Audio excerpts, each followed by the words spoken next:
മധ്യപ്രദേശ് മുൻ മുഖ്യമന്ത്രി കമൽനാഥ് ബിജെപിയിലേക്കെന്ന് സൂചന.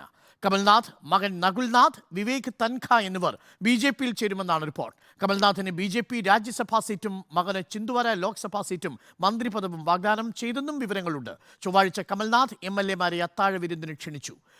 നോബൽ ബാരിക്കാരൻ ചേരുന്നു. നോബൽ ബാരിക്കാരൻ, വലിയ ഒരു ടേൺ ആണ് സംഭവിക്കാൻ പോകുന്നത്. അങ്ങനെ മറ്റൊരു പ്രമുഖനായ കോൺഗ്രസ് നേതാവും ബിജെപിയിലേക്ക് എന്ന സൂചന വരുന്നു. കമൽനാഥ് നേരത്തെ സോണിയാഗാന്ധിയെ കണ്ടിരുന്നു. രാജ്യസഭാ സീറ്റും ലോക്സഭാ സീറ്റും മകനു വേണ്ടി അഭ്യർത്ഥിച്ചിരുന്നു. ഇപ്പോൾ ഇത് രണ്ടും കൊടുക്കാമെന്ന് ഇന്ത്യയെ സമ്മതിക്കുന്ന സാഹചര്യത്തിൽ കമൽനാഥും കമൽനാഥിനോടൊപ്പമുള്ള എംഎൽഎമാരും ബിജെപിയിലേക്ക് പോവുകയാണോ?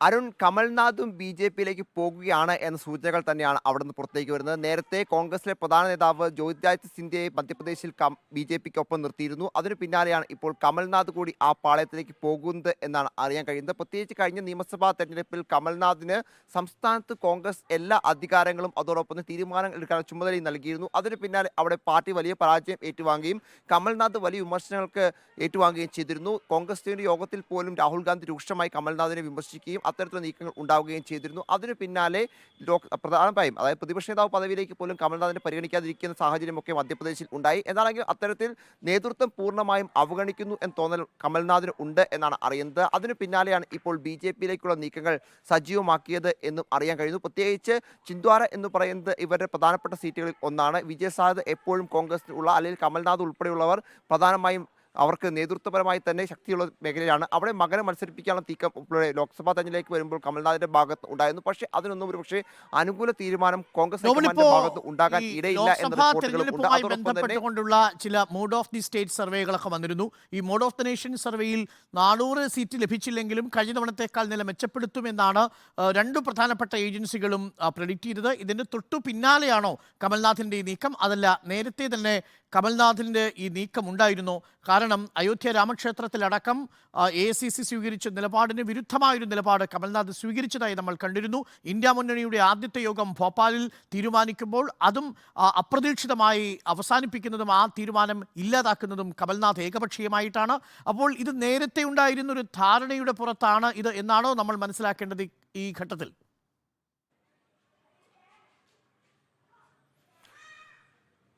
അരുൺ, നേരത്തെ ഉണ്ടായിരുന്ന ധാരണ, അതായത് ഈ ഭോപ്പാലിലെ റാലി ഉൾപ്പെടെ വേണ്ട എന്ന് വെക്കുന്നത് നിയമസഭാ തെരഞ്ഞെടുപ്പിന് മുൻപാണ്. എന്താണെങ്കിലും അതിനുശേഷമാണ് കമൽനാഥും അതോടൊപ്പം തന്നെ കോൺഗ്രസ് തമ്മിൽ കൂടുതൽ അകലുന്നത് എന്ന യാഥാർത്ഥ്യമാണ്. കാരണം ഞാൻ ആദ്യമേ സൂചിപ്പിച്ച പ്രധാന ഘടകമാണ്, സംസ്ഥാനത്ത് എല്ലാ അധികാരവും പ്രത്യേകിച്ച് ദേശീയ നേതൃത്വത്തിനപ്പുറം എല്ലാ അധികാരവും കമൽനാഥ് നൽകിക്കൊണ്ടായിരുന്നു അവിടെ തെരഞ്ഞെടുപ്പ് പ്രചാരണം ഉൾപ്പെടെ കോൺഗ്രസ് മുന്നോട്ട് കൊണ്ടുപോയത്. മറ്റ് സംസ്ഥാനങ്ങൾ പ്രത്യേകിച്ച് തെലങ്കാന ഉൾപ്പെടെയുള്ള സംസ്ഥാനങ്ങളിൽ സ്വീകരിച്ച നിലപാടായിരുന്നില്ല മധ്യപ്രദേശിലും രാജസ്ഥാനിലും ഛത്തീസ്ഗഡിലും കോൺഗ്രസ് സ്വീകരിച്ചത് എന്ന് പ്രധാനപ്പെട്ടതാണ്.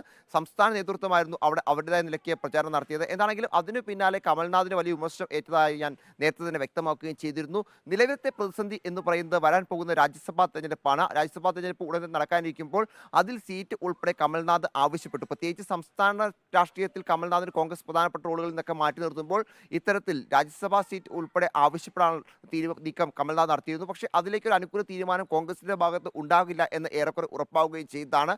അതിന് പിന്നാലെയാണ് ഇപ്പോൾ ഈ ബി.ജെ.പി നീക്കം സജീവമാക്കിയത് എന്നാണ് റിപ്പോർട്ടുകൾ ഉള്ളത്. രാജ്യസഭാ സീറ്റും അതോടൊപ്പം തന്നെ മകൻ നകുൽനാഥിന് ചിന്ദ്വാര ലോക്സഭാ സീറ്റും അതോടൊപ്പം തന്നെ ഒരു കേന്ദ്രമന്ത്രി പദവും ഇപ്പോൾ ഓഫർ ചെയ്തിട്ടുണ്ട് എന്നാണ് അറിയാൻ കഴിയുന്നത്. നിലവിലത്തെ ലോക്സഭാ അംഗം വിവേക് തൻഹയും ഇക്കൂടെ അങ്ങനെ വ്യത്യസ്ത മന്ത്രിസഭകൾക്ക് കീഴെ, അത് നരസിംഹറാവു മന്ത്രിസഭയിലും മൻമോഹൻ സിംഗ് മന്ത്രിസഭയിലും അടക്കം കേന്ദ്രമന്ത്രിയായിരിക്കുകയും മധ്യപ്രദേശിലെ കോൺഗ്രസിന്റെ അമരത്തിരിക്കുകയും മധ്യപ്രദേശ് മുഖ്യമന്ത്രിയാവുകയും കോൺഗ്രസിനെ ദേശീയ തലത്തിലടക്കം നിർണായകമായ തീരുമാനങ്ങൾ എടുക്കാൻ പ്രേരിപ്പിക്കുകയും ചെയ്ത കമൽനാഥ് ഇപ്പോൾ ബി.ജെ.പിയിലേക്ക് എന്നാണ് ഡൽഹി ബ്യൂറോ റിപ്പോർട്ട് ചെയ്യുന്നത്. സോണിയാഗാന്ധിയെ കണ്ടതിനു പിന്നാലെ ബി.ജെ.പി നേതാക്കളുമായും കമൽനാഥ് കൂടിക്കാഴ്ച നടത്തിയിരുന്നു.